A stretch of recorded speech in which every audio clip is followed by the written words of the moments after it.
Hey guys, did you know that I have a body kindness e-course? The best part is it's absolutely free. Just visit bodykindnessbook.com, click on Get Started, and you'll learn all about the e-course and you can get going on your journey right away. Also want to let you know that the Body Kindness Classroom is coming. Check out my website for updates. It will be available in March. Because real health is about being good to yourself, it's time for Body Kindness, the place where all bodies fit and weight is just a number. Hi, I'm Rebecca Scritchfield, author of the book Body Kindness. I'm a registered dietitian and nutritionist and host of this podcast. My topic today is how to learn to love your body, or at least like it. And, this topic is really important to me because, when you look at the stats, by the time we're teenagers, about 80% of teens already don't like their body. And that's just unthinkable to me. I mean, I know I struggled when I was a teenager, but it's kind of like, I want to fix this.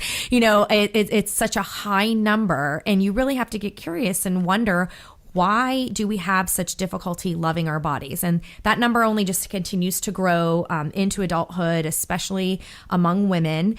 And so today I have a wonderful guest who's going to help us make sense of all this. So I'm very excited to have a guest with me today who knows all about learning to love your body. And her name is Connie Sobczak. Connie is an author, educator, mentor, and video producer. Her experience with an eating disorder in her teen years and the death of her sister Stephanie inspired her life's work to create a world where all people are free to love their bodies.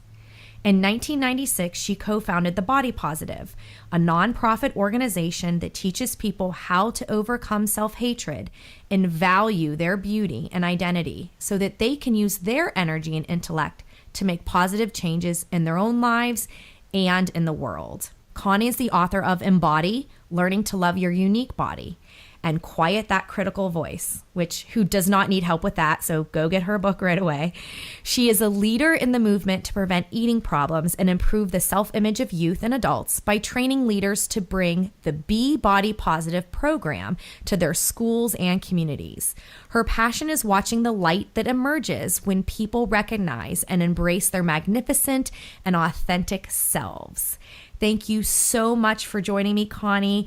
To get started, why don't you tell us all a little bit about yourself and your work? Absolutely. So as you mentioned in my bio, I struggled with an eating problem when I was in my teenage years, and my sister Stephanie died because of her issues around her body. She was a big person, she was very tall and big, and looking back, I think she was probably binge eating when she was a teenager. She felt a lot of shame about who she was, and so she became eating disordered. She had bulimia. She dieted first and did the whole failure at dieting, and then ended up becoming eating disordered, and also got breast implants that poisoned her with silicone, and she ended up developing an autoimmune disease. Long story short, she died when she was 36, basically because she hated her body.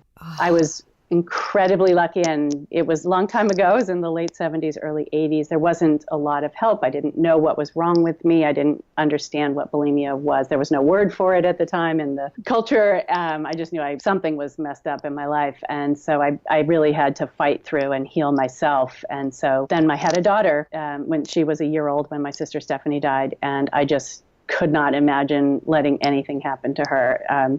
She was at that stage where she was, so in love with her body. You know what that's like with your girls. It's like, yay, I have a body and it can do this and that. And I just decided to change the world for her. So that's the origin of the Body Positive. What we started doing, I collaborated with a social worker way back when, and we started training student leaders to take our work into their schools and communities and hand over our work to them so that they could help their peers.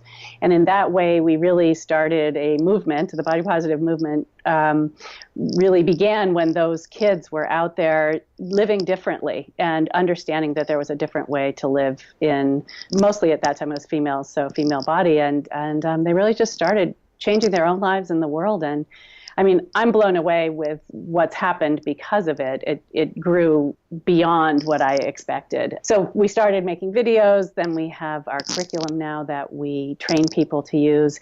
Now we train professionals as well as students in high school, college.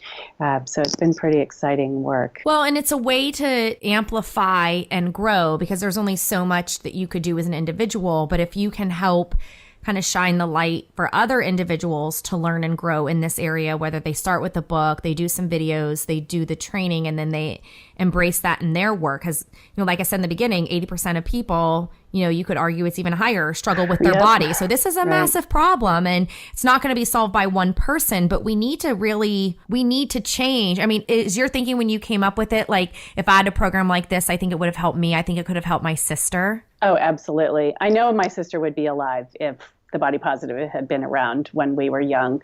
And I know that I wouldn't have wasted so many years of my life. I started hating myself when I was 12, partly because my sister started dieting. My dad talked to her a lot about her weight at the dinner table. And he had his own issues around his own body, I think. And so he put it on my sister. And I was this scrawny little prepubescent kid, but I knew that I didn't want that to happen to me. So, yeah, I mean, and then all of my friends, I mean, bulimia was just a common thing for all of us. We had no idea that it was an eating disorder even, and it was just a very normalized behavior.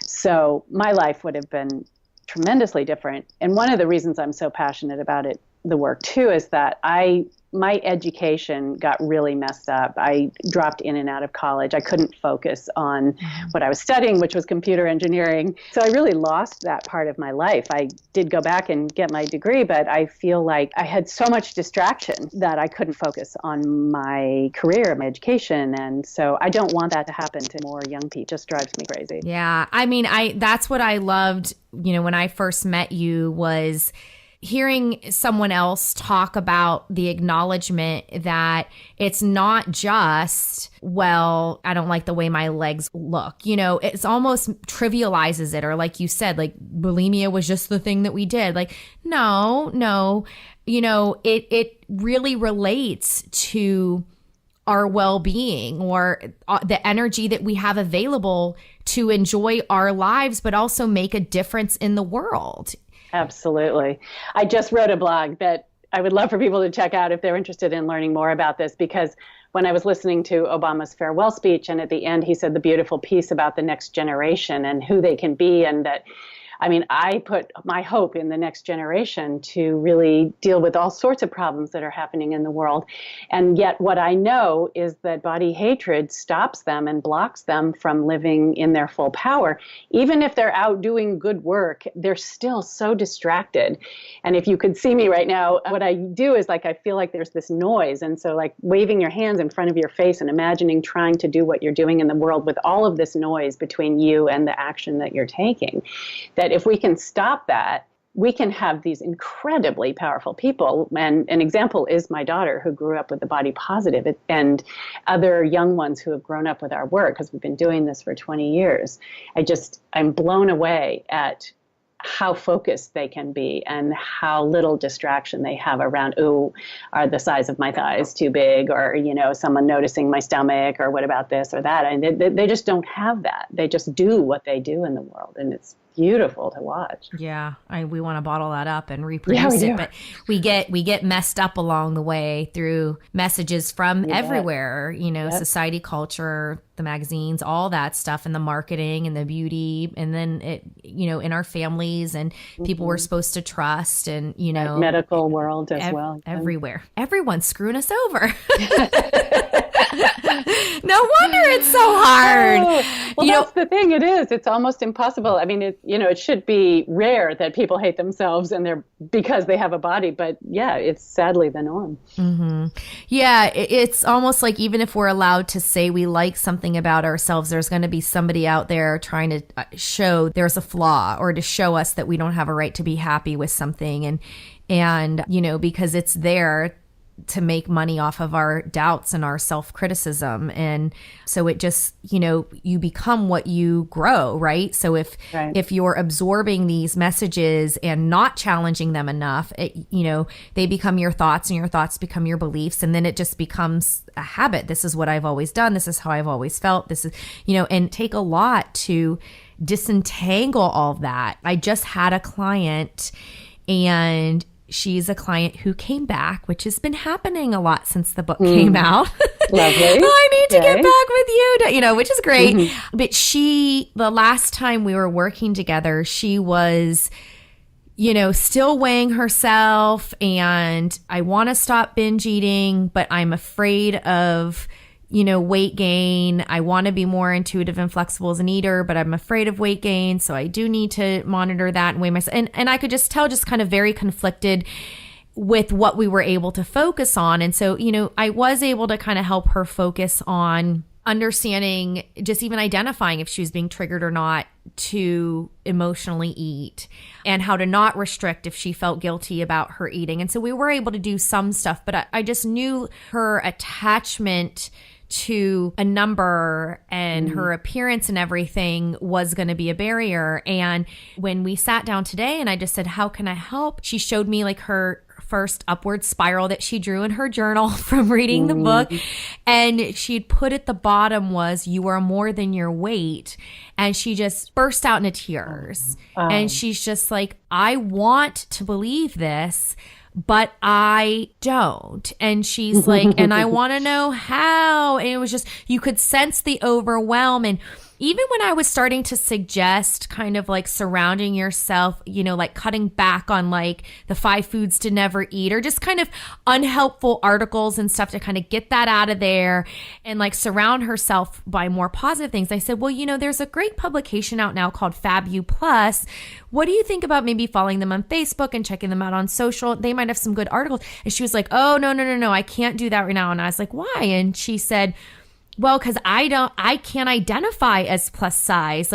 And we just basically got to this idea that she has internalized stigma and self-hatred, and just that right there, that's why you can't do that bottom of your spiral and say and embrace, I am worth more than my weight. And it just goes to show you how twisted and horrible it can be, that if you cannot start from a place of a truce with yourself, right, then you're going to have your weaponry and you're going to engage in battle. So we were at least, and then they win. I mean, that's the thing. And they being the bad guys, the advertisers and the people who make money off this poor person who believes that something's fundamentally wrong with her because of a number, and someone telling her that her shape, her particular genetics is wrong. And then she's going to be on the yo-yo up and down, and she'll mess up her body and her metabolism, and then they win. I mean, and then she's going to stay on that roller coaster for her whole life. And to me, what I see and why I'm so passionate about this work is that that's a life half lived. That's not living. That's the obsession that gets in the way for that person, that she thinks that until she loses weight or looks a certain way, then she can start living, just breaks my heart, because I know what it feels like. I was there and I remember that. And I am so grateful that I got through that, because what happened for me was I got to the point where I just couldn't stand living like that. And I was very young and didn't have any support. So I just didn't want to be here, and knew that I wouldn't harm myself, but I got so to the edge of, and then when I realized I wanted to heal, it was life. I'm here and I'm alive. What does life mean? And then having my sister die, that was that next wake up call of, wow, we don't know what's going to happen to us. We have no idea. Do I want to spend any of my time hating myself?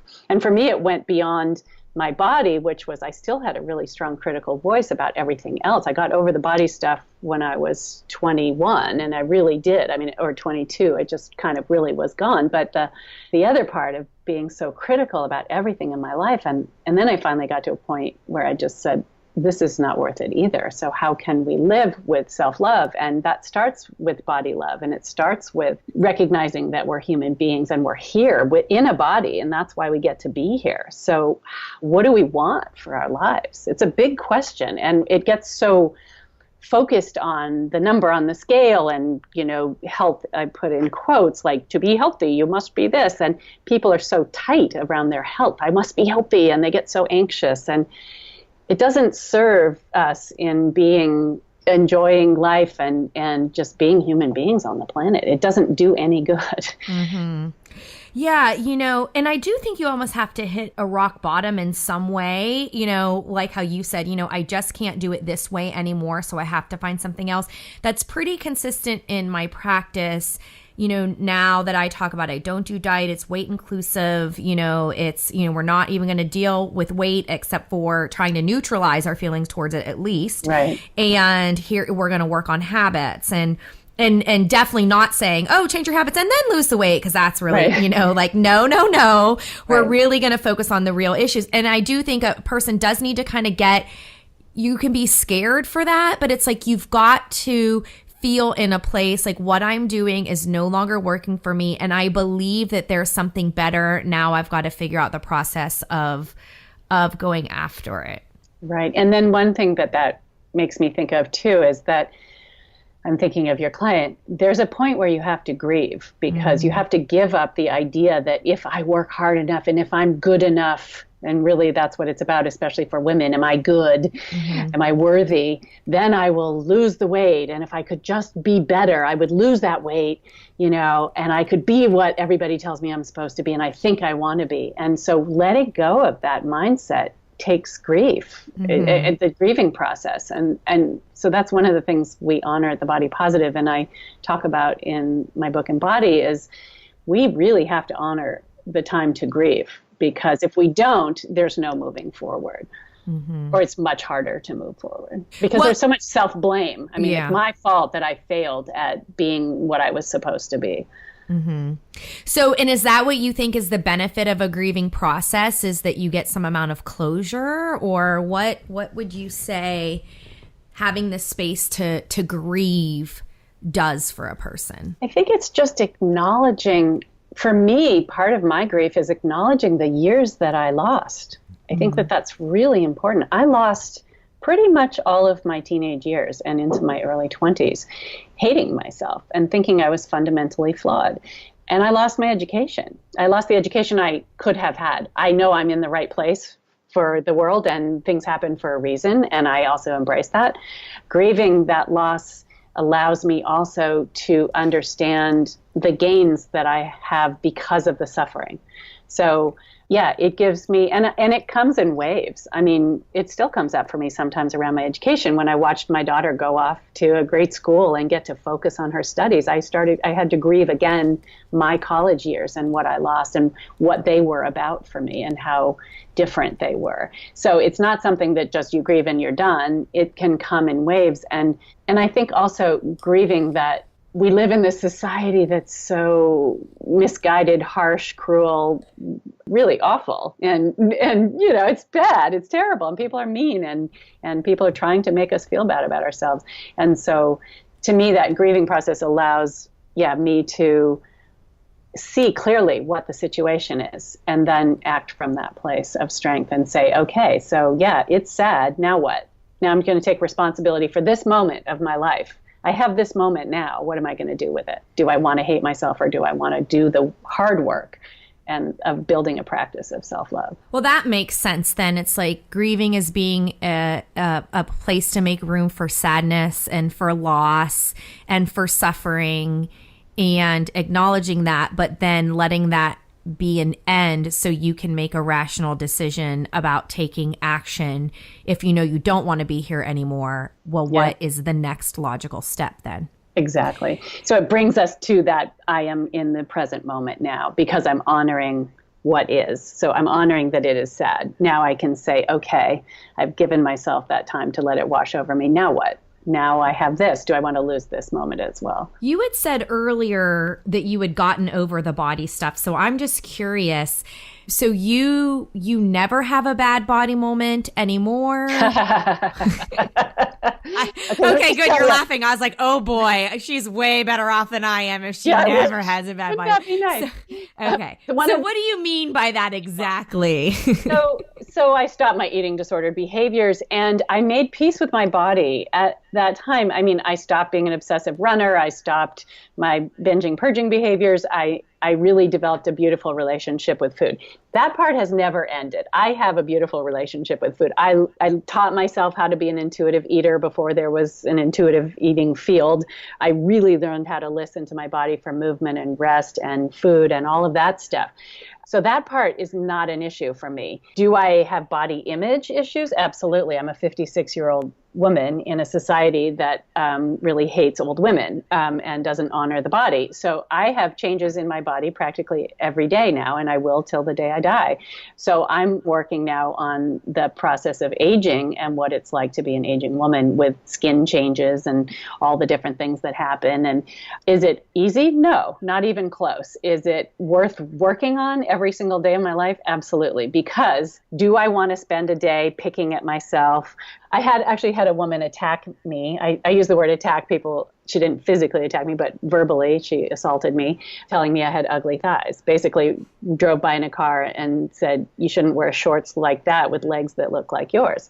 So triggering my eating disordered teenage self who thought my thighs were too big. And that's why I really had an eating disorder, was trying to eradicate my thighs, to being a middle-aged woman and having someone say this to me. It triggered everything. And that was 2 years ago. And so I've been working really hard at moving that voice out of my head when I look at my legs. And I have a practice of seeing myself as part of nature. And so I look at my legs as the ripples on the lake that I love so much, and when the wind blows on it, and that allows the diamonds to sparkle from when the light hits the ripples on the lake. So I see my legs in that way. I see my hands as tree bark of my favorite tree on the mountain where I climb. And so things like that. But I have to practice that all the time. And I know what I'm going to look like. My mom is 89. I know what my body's going to look like. And I'm doing the work. And some days it's easier than others. And some days I can let it all go and be so grateful to be here. And other times I get caught up in our crappy society's messages and, it hits me. But the thing that's different though, for me, is that I hear it immediately and I have a wake-up call. So I use my critical voice as a mindfulness bell of like, oh, wow, ouch, that hurt. So I don't let him run for a long time. As soon as I hear it, I start my work. But they're there. They're still there. The critical. Yeah. Well, that is a really good point. The fact that it's like, as soon as I'm aware, then I engage with the work. And that is exactly where I'm at too right now. And I do think that that's a sense of when you feel like you have the tools and you can use the tools. It's not like you expect, those points where you're like, oh, I just want it to be over. When is this going to be over? And it's like, it's never really over. Just you feel like armored up, like I'm stronger now. You are still vulnerable. You're still going to have to do the work. But like, I can quickly be like, not for me, not for me, not for me. No way, not for me. And for most of the time feel strong. But yeah, something's going to happen. I, as a dietitian, I constantly question, am I doing, good enough work to help people improve their eating habits? Like when I work on the body image stuff, and I know deep down I am, but you can't help but like have these thoughts come up, or when you see what comes out into the world about nutrition and stuff, like you will get these self-doubts, anywhere in your life. And I get body self-doubts too a lot. It's so funny when it comes up.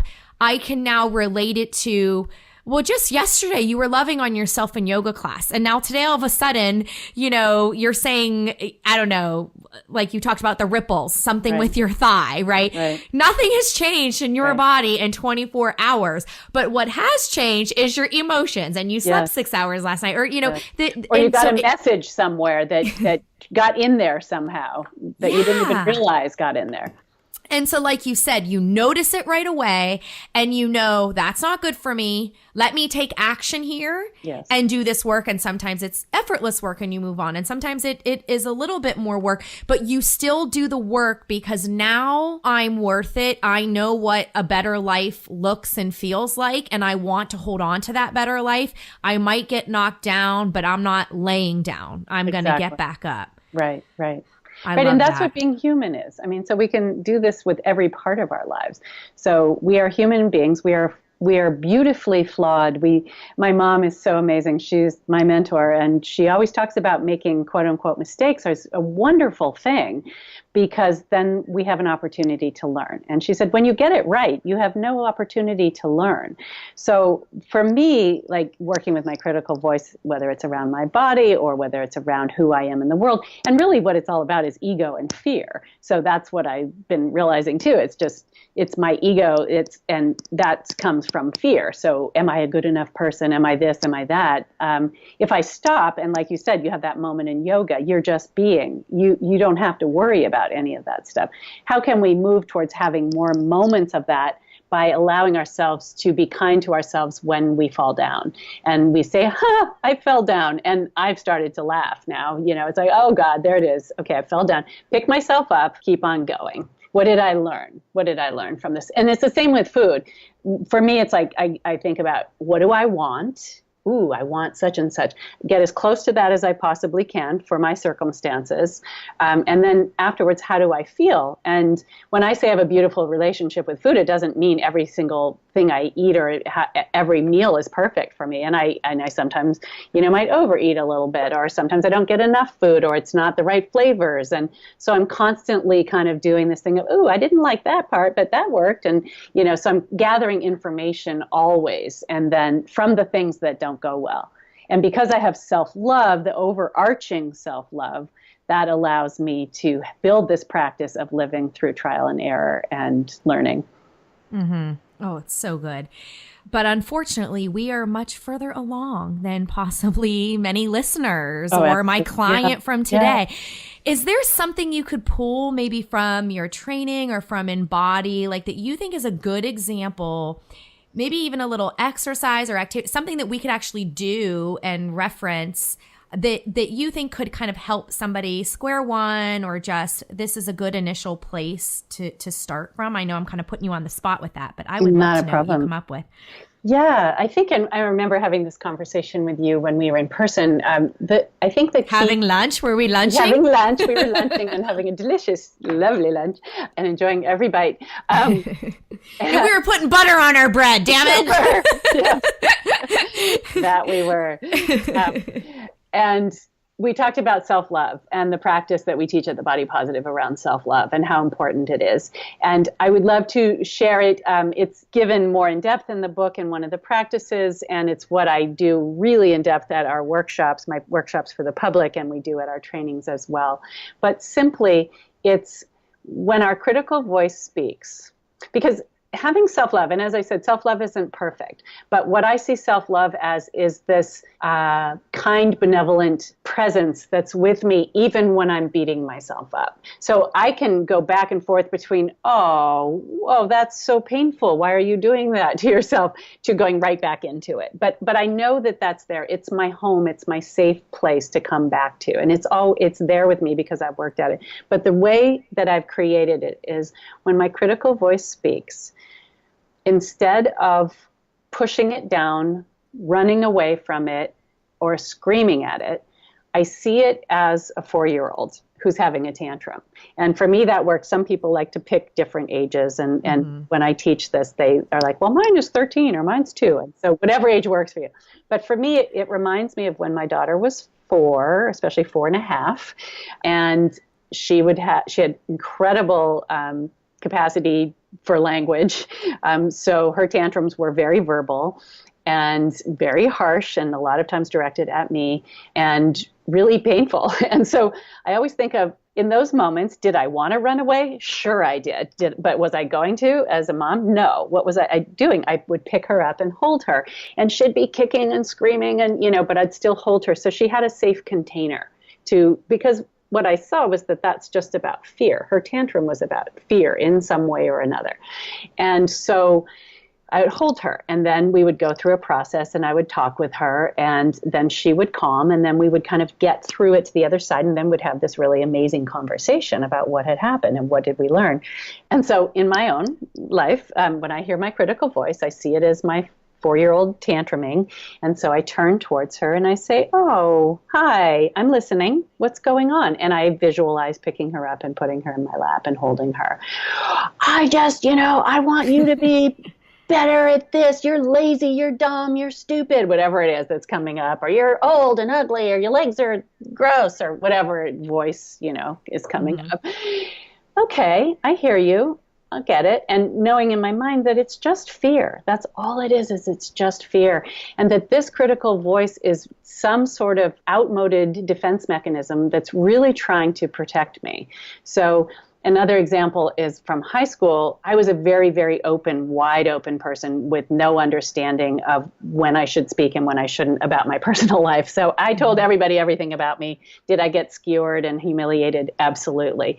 So my critical voice was always screaming at me, "You are so stupid. Shut your mouth, shut your mouth, shut your mouth." Looking back, I see that it was trying to keep me quiet because I didn't have discernment. So that was its way of trying to protect me, was don't speak because you're dumb, instead of, "Hey, you're not safe here." People are going to be mean to you if you tell them everything. So when my critical voice speaks, so in that case, if I had that now, I'd say, "Okay, so what's going on with you? What do you want? What do you want? I want you to shut your mouth." And this is usually a mean thing. "I want you to shut your mouth and be quiet all the time because you are going to get hurt if you open your mouth." "Okay, how would you feel if I shut my mouth all the time?" And in that case, I would feel safe. So that quality, that resource that's life enhancing is what we're trying to get to. So if we can, every time we hear the critical voice go, "Hey, it's time to realize that I'm missing some quality that I need in order to make myself feel better in life and have a more joyful life," and whatever that is. "Oh, I have to use this moment. Okay, so here's my critical voice screaming at me, you're lazy." "Okay, I hear you. What do you want?" "I want you to work nonstop all the time. Never take time off. You should never waste time. You should work on the weekends, blah, blah, blah, blah, blah." "Okay, how would you feel if I did that?" And then you pause and you don't just jump with a word. You wait and you see what comes up. And the key to knowing you've gotten there, because sometimes people in my workshops will say, "I would feel in control." Well, no, because that's not feeling good. I don't see you relaxing when you say that, number one. And in control is something that you really can't have. That's an illusion. So how would you feel if you were in control? "I would feel confident. I would feel smart. I would feel safe. I would feel," whatever it is. And so we're going to the one that feels life enhancing, that feels like kind of an, okay, I get it. And it doesn't mean that it fixes everything right on the spot. It just means there's your work. Instead of beating yourself up, and this is how we quiet the voice, is we work with it, and then we get to that place where we find what our real work is supposed to be. So for me, my lazy voice, when I ask it, what do you want? "I want you to work all the time." "How would you feel if I worked all the time?" And interestingly, what's come up for me, I do this regularly. And so lately what comes up for me, in the past it would be, I would feel successful. Okay. And then in those days it was like, well, why am I not feeling successful? And I would explore that, and I would look at all the messages around why I didn't feel successful. And I would honor myself and say, how am I successful? And just pour that quality into myself and just give that so much and allow myself to feel that feeling of I am successful in this moment right now. Right now, a lot of it's around calm. I would feel calm. And so what I realized is changing work habits. So knowing that I could work every moment of every day, but I'm not going to do that. How can I be calm? And then in doing so, I actually get more work done in a shorter period of time, recognizing starting off with, I was called lazy when I was a kid, and it's still with me. So looking back, seeing where that message came from, okay, you were called lazy. You feared being lazy your whole life. I am a free spirit. I work different ways than other people. I'm not a steady worker. I have different ways, and so working with myself.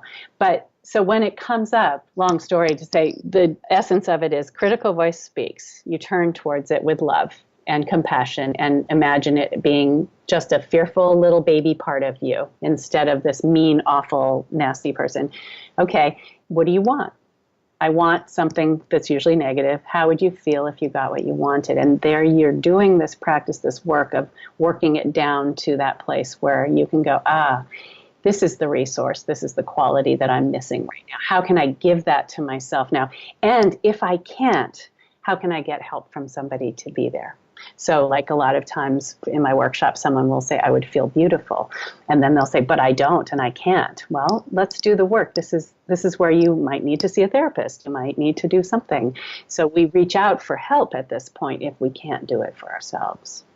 It's a key piece of this is community and support too. Yeah. We can't do it when we're in isolation. There's so many interesting things in that whole example that I was picking up on. And I think one of them is that there's a beneficial purpose to the negative voice, right? So that deep down somewhere there's information that's useful. Yeah. Right. But like how you said, okay, there's all this criticism and, you're trying to hold it like you would hold a 4-year-old you loved, right? Like your own child.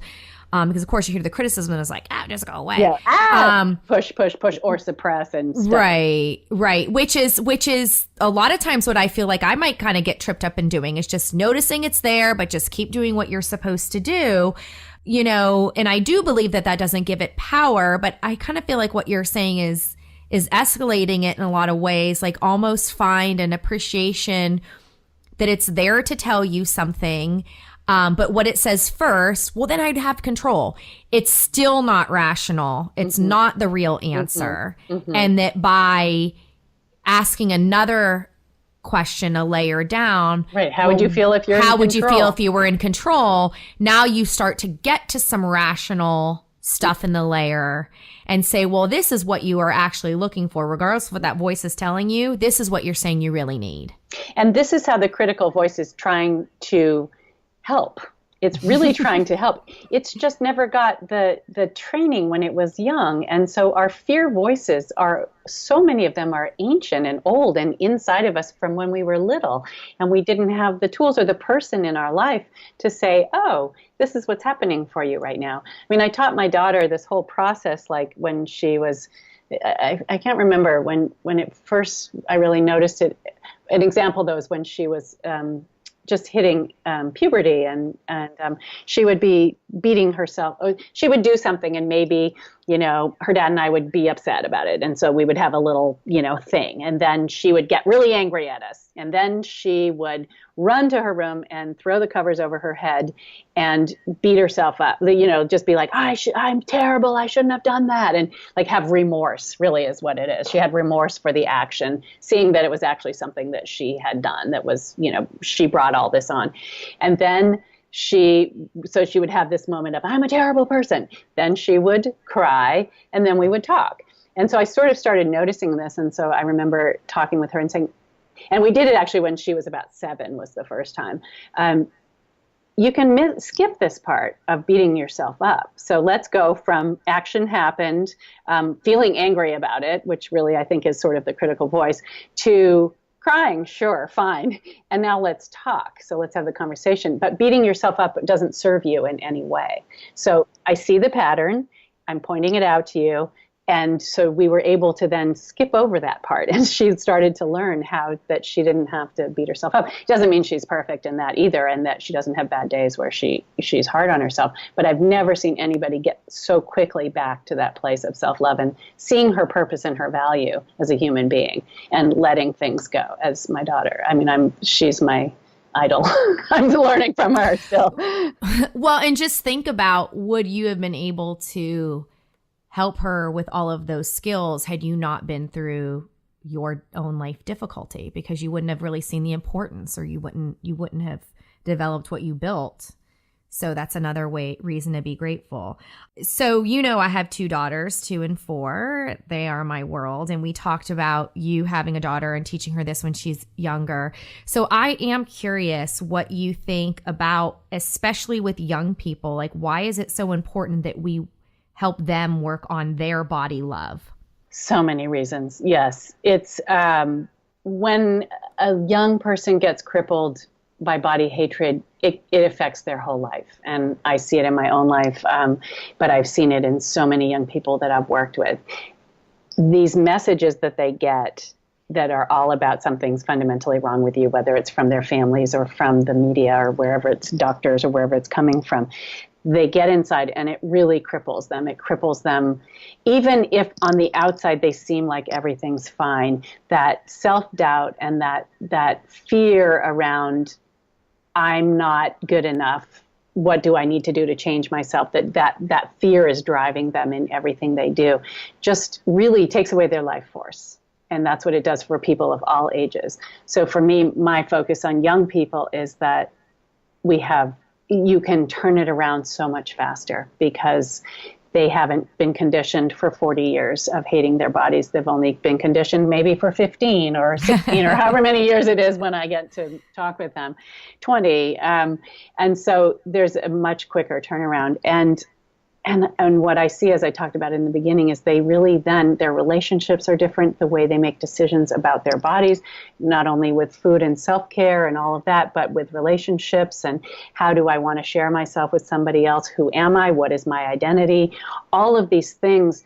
What do I want to do with my life? What's my purpose? What's my career going to be? How do I make decisions? It all comes back to listening to my body. My body has so much information. So when one of these big life questions comes up, I turn back to how do I feel inside of me and listen for information and give myself, or, they can give themselves that space to make decisions from that place.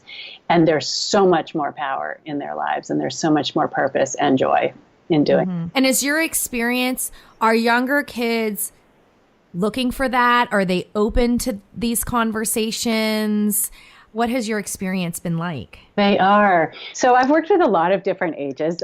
Mostly I work with high school and college students. And so they are so ready for this information. And I mean, 99% of them, occasionally someone's like, bullshit. And, no, my weight is important. But I mean, we sort of have a self-selected group because they come to be leaders, a lot of them. I don't do a lot of forcing the information on classrooms or things like that. Our leaders do, though, because they go in and do classroom education and their peers listen to them. But yeah, they want it. I mean, college students, I wish I could get to them beforehand, but the stories that I hear from them about what the messages that they've gotten from their families and from society, it just breaks my heart. But they are so ready because they're in that place of really taking control of their lives anyway. Mm-hmm. High school students, they still have the parental influence. So in some cases, it's very difficult to because they have two differing messages. So they're still listening to their parents who say, you need to lose weight, you're fat. And then we're saying, we're going to honor who you are naturally and you're beautiful, no matter what's going on in your life, whether you're over your natural weight or under or whatever's going on, you as a human being are a beautiful person.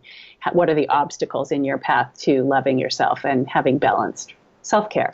It's pretty simple as that. And then middle school I've worked with too, and they love the message too. I worked with this one group of middle school girls and they were so powerful. And then they went out and they were helping their peers. And for them, it's mostly about the beauty piece, and food, but just mostly that beauty piece because they're all just entering puberty and developing as older people. And they're ready for it. And I've even worked with a Girl Scout troop of 8 and 9-year-olds, and we did a different version of the critical voice activity. Oh my God, it was so sweet. And they were like, this is the best Girl Scout meeting we've ever had. And people want to be told that they're amazing. I think so much of the work is really about seeing the essence of people, no matter what's going on and however flawed they feel, or how, if someone did, I had someone see me when I had my eating disorder and say, I see you beyond this. I see you as a whole human being. And that transformed my life. And so I feel like so much of what I do, we give practical tools. It's all research based and, blah, blah, blah. But at me as a person, what do I do with people? I see them and I reflect back to them the essence and the magnificence of who they are, flaws and all. Oh, that's so amazing. And I mean, I agree wholeheartedly that it's so important to help I mean, the only way you're really going to change culture is if you start working with the future, our children, as early as possible and do the best you can, because the more there are, saying, hey, this isn't right, that's how you use your voice, and that's how you get strength. And when we're in our work, like, it's easy for us to find this article that's like, and here's another piece of evidence for why you shouldn't diet. And, and it's like, we live and breathe this stuff, but you're almost in this little like body positive bubble where you're just like, why isn't the world kind of caught up with this? And like, just yesterday, I found a study that I had discovered several weeks ago, and, started to reshare, because it basically was, a true longer term research study that showed that when the parents identified the child as you're overweight, that child perceived their own body size negatively, and they were more likely to diet, attempt weight loss. And that they were able to at least partly attribute that to weight gain. Right. And eating disorders, development of eating problems. Yeah. So it's like, you'll say, oh, we've got this childhood obesity crisis, right? Or this crisis. It's like, okay, is it really a crisis? What are the negative side effects of doing something like this? Because when you promote the stigma, you promote bullying. You don't motivate somebody who at any size should eat better or should exercise better to take care of themselves. Right. Like, there's nothing good that comes out of this. And we can keep sharing this stuff and encourage people, this is not useful, but what's a parent to do if their doctor says, I think we need to put your kid on a diet? It really is a whole culture change that we need to see happen. And hence the reason my next book that I'm just about to start writing is I've actually started my notes and things. It's for parents. My daughter, everything. She just came to me while she was visiting for the holidays and said, Mom, it's time for you to write the book for parents. I was like, okay, I'll do that. Yes. So that's what's coming next. So is it going to be like Embody for moms and dads, like something like that, or you're not sure yet? It's really, it's going to be really practical and specific. I want them to read Embody for themselves. I think that's how I'll start, is say you need to do your own work. So read Embody and do your own work on yourself, because number one, that's you as a role model are first and foremost what your children take in, especially when they're young. So you need to do your own work. You're not standing in front of that mirror saying, ew, ick, yuck, and sitting there and, not eating while you're feeding your children. So do your own work.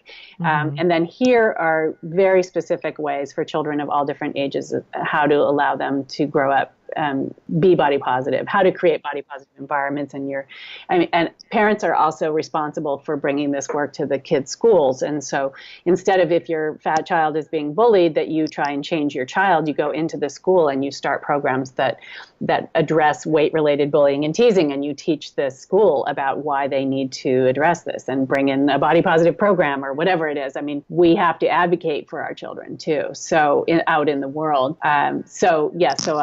It's going to be very specific tools and things. And then I'll bring in stuff too with my colleague Elizabeth around, if you do see eating disorder behaviors, what do you do? What are the steps to take for that? Because she's a therapist who works with a lot of teenagers with eating problems. So I'm excited. So good. So important. And, like you said, back it up with science and everything like that. But it's like, we really have to stop seeing bodies as problems to begin with, and even weight as a problem. It's like, I just feel like, the whole conversation has to come from a different place, a much bigger question about, what you're talking about in Embody, and like, wanting and needing to take care of this body that you have, regardless of what it looks like, and just all the different factors that play into eating patterns and exercise patterns and sleep patterns, that it's like layers of an onion, and you'll get to all of it, but just pointing a finger, and saying, even saying, well, this weight is bad. A person can't take that and say, oh, well, the weight is bad. I'm not a bad person. That just doesn't work. The second you say this is the bad thing, the whole person becomes the bad thing. And exactly. Right. And when it's a child, imagine being a child and being told that they really, and the whole childhood, war on obesity, that's a war on a child. And that child feels like they're not supposed to be here and that they shouldn't exist, really. And as they are, they're being told they shouldn't exist. And that breaks my heart. And I sometimes on hard days, I think of all the children out there right now that are being given these horrible messages, being put on diets. And I get overwhelmed with sadness. And then I get that feeling of, okay, work harder, never stop. Work on the weekends. Stop being sad. Exactly. Yeah. Well, there's a lot of work to do, very important work to do.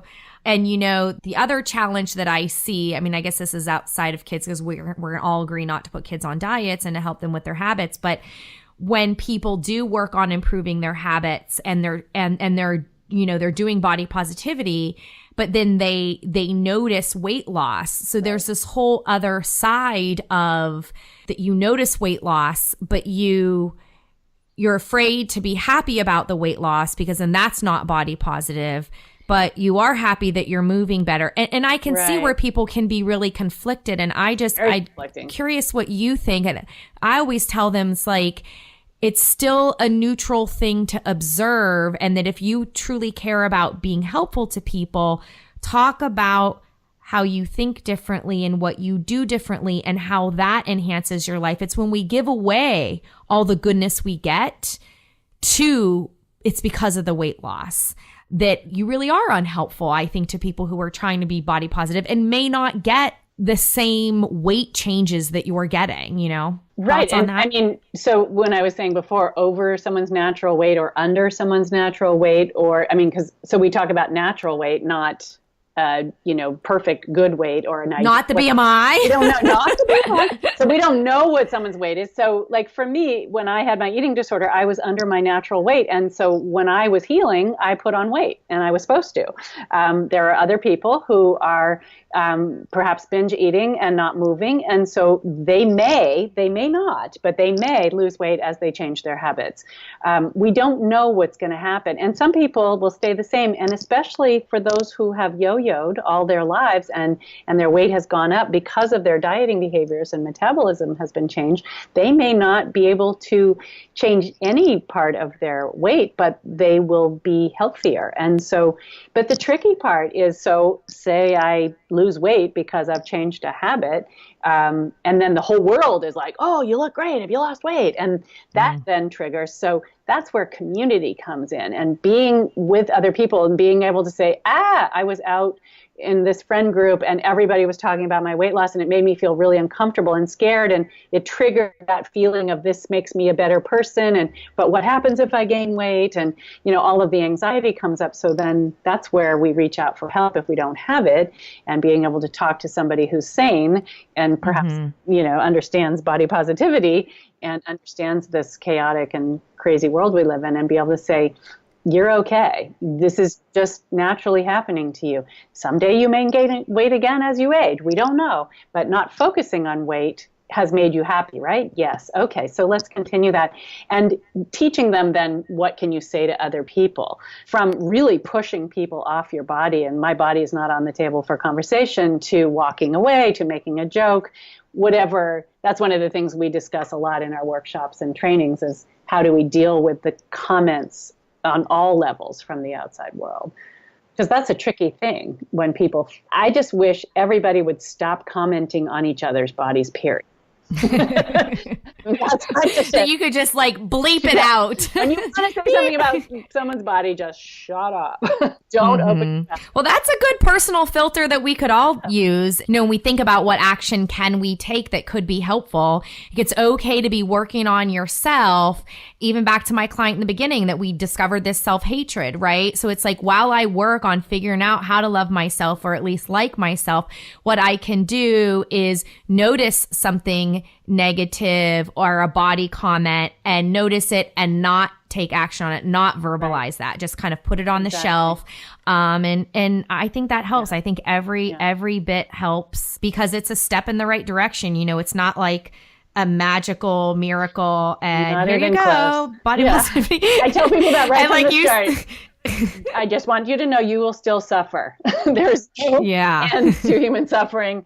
It will lessen when you're kind to yourself and when you love your body in the holistic sense of the word of loving ourselves. In that sense of, yes, we fall down and we pick ourselves up, but you will, as a human being, one of the things that you will do is have suffering. So, ready? Yeah, let's start it. We all do. We'll reframe the suffering for you.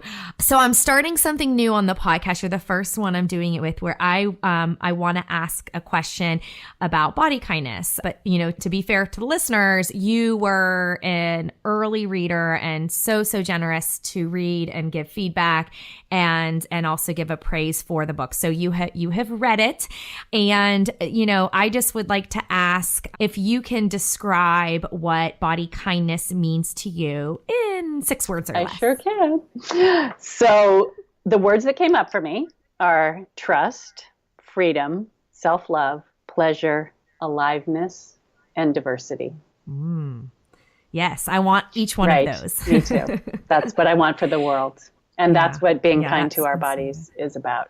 And one of the things, when we do this work, what I have seen in doing this for 20 years, more than 20 years now, is that people are, when they do this work for themselves, they are kinder to other people. They are more compassionate. And I think that's one of the ways the world changes from doing the work on ourselves, is that we see beauty in diversity and we trust ourselves. Therefore, we can have more trust of other humans. And our aliveness is contagious for others. And so doing this work on ourselves is a gift to our families, our communities, to the world. Yes. 100 after that. Do you have any sort of, like, if you could, I know we have a lot of advice in our call today, but is there any other kind of part of advice that you would love people to follow to get going on that healthier and happier life? Yes. And I think it's kind of summing up a lot of what our conversation has been about. I think that the first step really is to honor that we are beautifully, quote unquote, flawed human beings, and that we are all here on the planet for a purpose.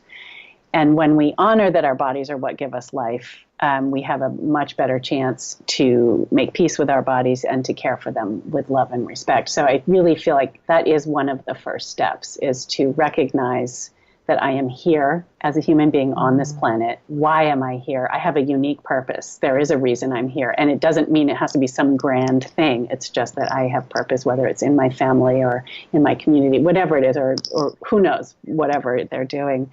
And then I think the other thing is to commit to a practice to learning about self-love and what that means to each person, and remembering that it's not a perfect process, that there will be bad days, and remembering, though, that our bodies are our homes and we carry them wherever we go. And so how can we, some days our homes get messy, so we do the work to clean them up. It's the same with our self-love. This is what allows me to be home, is when I have that safe place. When the world is harsh, I have a safe place to come home to. And honoring that this is probably the most important work that a person can do for themselves. The rest of it falls into place after this. Yeah, I love that so much. And I love this idea of, like, you really take it back down to the whole, you know, I'm here and I value my life, and my body is how I move through life. So can I at least create a sense of peace to get me started in conducting the unique reason why I'm here using my body? And another piece of this is to honor our ancestors. I joke with the kids, like, you may not like your ancestors, because a lot of them are already in that conflict with parents at that age, whatever. In this moment, you might not like your ancestors, but to really honor that we have this whole line of ancestors that goes back, all of us, to the first human. And how can we remember that this body is really just the connections of all of the people, first of all, who thrived, who stayed alive.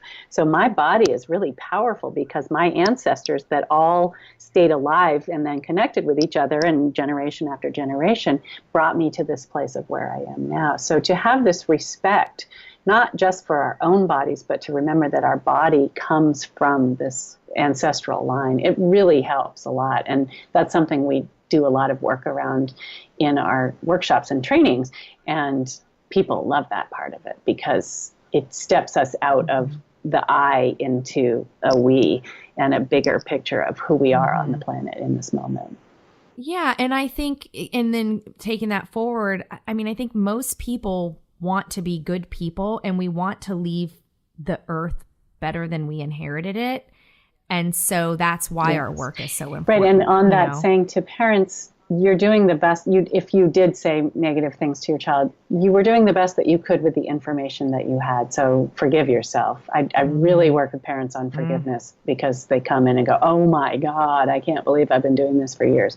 It's okay. Work with your child now to heal together. So we want to do better for it's our always children, a good but sometimes time. we don't know how. Yeah, no, I mean, well, first of all, there's no such thing as mistake parenting, sure right? I've made my fair share of mistakes and will continue to, but I do think being able to embrace that mistake and then making a choice about what do I want to do now is what's key. You can always correct course. You can always change things. That's one of the most challenging things when I have a child and parent in together. And when they kind of have that, oh, holy crap look on their face when they realize, that there's this separate conversation about creating this space for them to give permission to make mistakes, but also, use that as energy to focus on how they're going to make changes in their household and in their relationships so that they can heal and move on. So this has been so great talking to you. Thank you so much. I don't want to let you go without telling people where can they go to get more information about you. So I want to point out that we are The Body Positive with a capital T on the. There are many body positives in the world now doing work that's called body positive. So I want people to be thoughtful when something says body positive to really look at it. We love a lot of what's happening, but some things have mixed messages and double binding mixed messages in them, so be thoughtful.